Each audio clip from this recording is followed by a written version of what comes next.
Welcome to Take It from the Ironwoman. My name is Susanne Mueller, your host and the Ironwoman. This podcast is about empowering yourself and others to make real changes in the world. Today is September 11. September 11 will always be a special day for me. Actually, in 2001, I was at Columbia University in my last semester of my master's degree in organizational development and leadership. I was hopeful that I would start a new career once I graduate as a consultant, working with great companies and clients, traveling the world, all the good stuff. A cool career was ahead of me. My dreams would finally become true.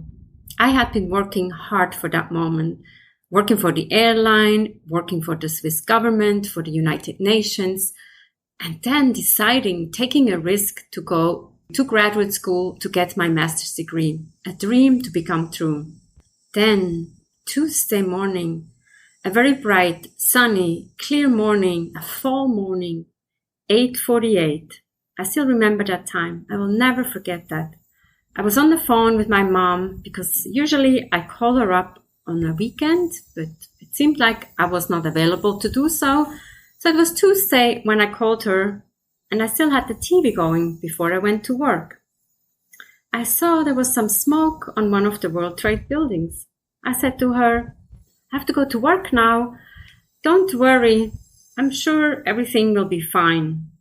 I think because of all the helicopters of the TV stations that were in the skies to check on the weather, that's why we saw the first sights of that deadly day that nobody will forget. Nobody will forget.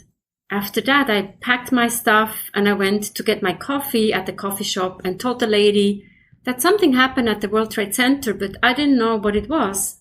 And then I went to work at the University Resident Hall at Columbia University. Little did we know, that day we spent mostly in front of the TV screens and not working at all. A real day to remember. Some people couldn't go home.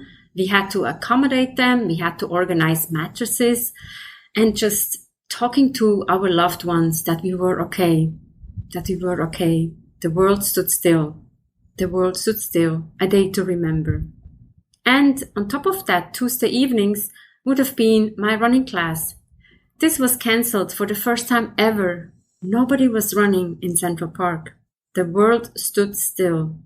And this was my last semester at the university. It was a very difficult one. Life stood still. Nobody was hiring. It took me another good year to get a job at Nestle. And also, I needed sponsorship for my visa. So it was a little tough on me, as it was for many people. Life had to go on. And many years later, that day will always be present in my mind and my body. New York seems to be a place where it can be lonely. Many times we're alone. Actually, people came together, donated their time and their help to others. On one day, I went to my local bagel store and the cashier asked me, "How are you doing and your family?" We never spoke prior to 9/11. Sometimes a tragic moment can bring people together and we can show humanity. Let's reflect a little bit. Where were you on 9/11? 2001, you have to add. Since then, I've been teaching a class, and actually in 2014, I asked the students, "Where were you?" And they said, "Professor, we were kids." They didn't remember so much. It was just a day for them. That was an insight for me.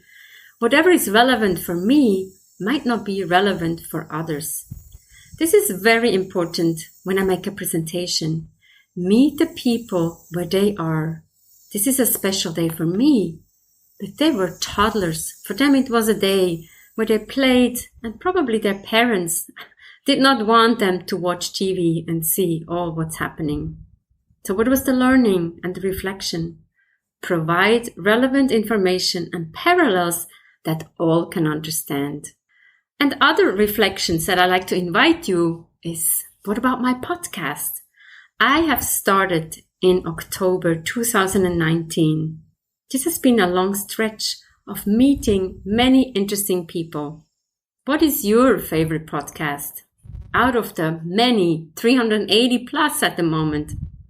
The podcast interviews for me were a time where I could actually nurture my network, be connected to my great contacts, learn from them, but also share their relevant story.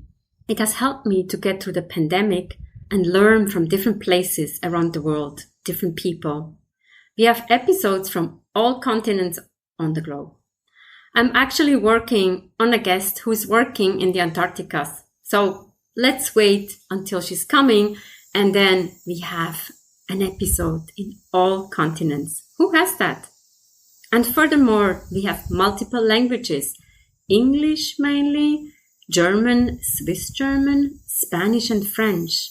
Do you think that will be enough to be mentioned in the Guinness Book of Records? Maybe, hopefully one day. And another reflection is my work as the executive coach. Did you know I've traveled to 55 countries?